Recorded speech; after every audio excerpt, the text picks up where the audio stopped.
Hey gamers, I think we can all agree that we've had an incredible lineup of games so far here in 2025. So can Split Fiction or Clair Obscur Expedition 33 take the throne for the King of Games in 2025?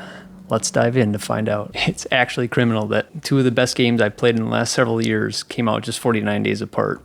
While I was still reveling in the glory of Split Fiction, Clair Obscur Expedition 33 was released. These games are both extraordinary in their own right and deserve to be added to your gaming libraries and experienced by as many gamers as possible. Clair Obscur is the complete package despite it being Sandfall Interactive's first ever game as a studio. I put over 50 hours into it and it has everything.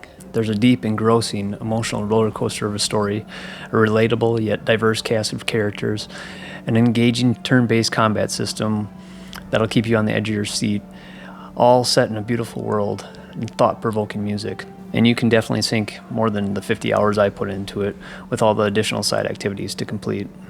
If you haven't played Clair Obscur, it follows a group of people known as Expedition 33, the latest volunteers as a team to try and stop the powerful entity known as the Paintress, who annually erases people from existence at a certain age in an annual event called the Gamage. Expedition 33 consists of their team leader Gustav and the other team members Lune, Mael, and Ciel.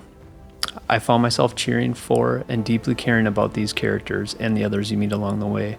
So much so, in fact, that I cried twice throughout the story. And in my 30 years of gaming, I can count on one hand how many times that I've felt that kind of emotion.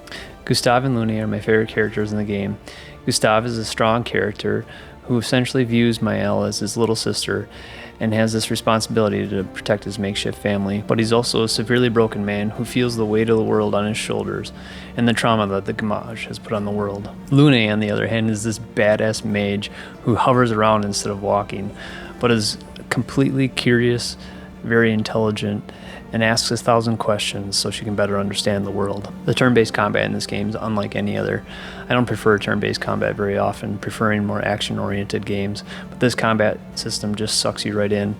I was white-knuckling my controller because I was squeezing it so tight. There are active actions like blocks and parries on defense, multiple quick-time events, and even manual aiming to hit weak points on offense. There are skills for each character, these things called Pictos, which provide bonuses and passive abilities, and Luminas, which are basically Pictos on steroids. In addition to this, each character has unique core mechanics and weapons that can be swapped out.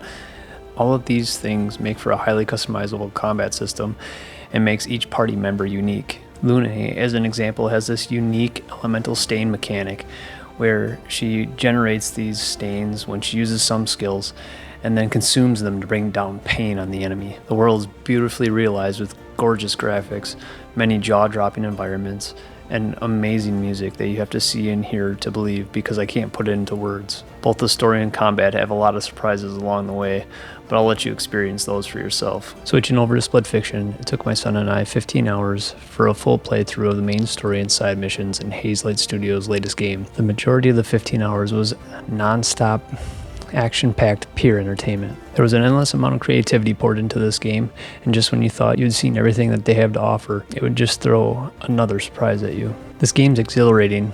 You'll find yourself screaming out loud, laughing, and experience a bunch of oh shit moments. For those of you that haven't played Split Fiction, it's a co-op game where you're required to play with another person, whether that's a friend on the couch or someone online. You'll choose between playing as Zoe, the fantasy writer, or Mio, the sci-fi writer. Both of them are young authors who are looking for their chance to finally get a publishing deal. Instead, a huge publishing company looking to steal all the authors' ideas tricks them. The company tries to steal their ideas by trapping the authors in these machines that create simulations of their own stories. Mio senses something is off and tries to escape, but ends up accidentally trapped in the same simulation machine as Zoe. The story sees them working together in order to escape the simulation machine and try to take down the corrupt company. The best part of this game, hands down, is the gameplay. It blends the coolest genres together, fantasy and sci-fi. One minute you'll be running for your life from trolls, the next slicing up bad guys with lightsabers, then transported to a world with freaking dragons, then find yourself cruising at high speeds on motorcycles through a cyberpunk city. I mean, does it get any better than that? Then there are side stories which you have doing these outlandish things that you wouldn't think would make any sense being in this game, and yet for some reason it totally does. Another thing that is insane is while this is primarily a third-person action adventure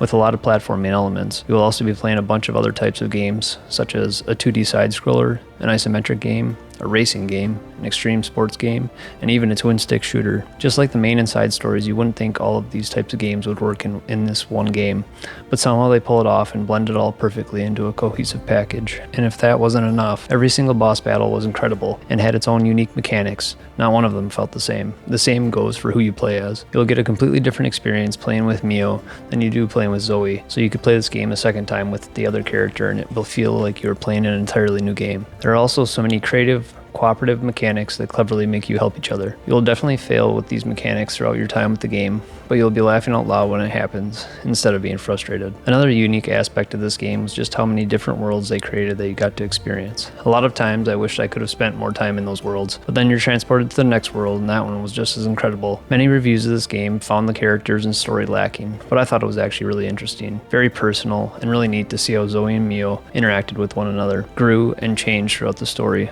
However, I do have to agree with many of the reviews that it didn't quite top the story of Hazelight's previous banger, It Takes Two. The last thing I have to mention is the ending. I won't spoil it, but you will be gasping, screaming out loud, and when the end comes, you'll be like, holy shit. What did I just experience? The ending to this game is one you have to witness, because there has never been anything like it in any other game that I've played. These are my takes on what I believe are the kings of gaming in 2025, and neither one of these games could take the crown. While I think Clair Obscur Expedition 33 is the more complete game between the two, Split Fiction was an absolute blast and the most I've had fun playing games all year. Hazelight's mission is to push the boundaries of what is possible in video games, and they certainly did that with Split Fiction, so it gets my personal vote for Game of the Year. I have unfortunately not had time to experience other highly rated games this year, like Kingdom Come Deliverance 2, Blue Prince, Death Stranding 2, the Oblivion remake, and Tainted Grail Fall of Avalon. That may be the game that gets your vote for Game of the Year. If you agree with me that Split Fiction or Clair Obscur Expedition 33 will take the crown this year, or even if you don't, please let me know what your opinion is for Game of the Year down in the comments below. I really appreciate you sticking around and sharing in my thoughts about these two games. Thank you for watching, and until next time, keep on gaming.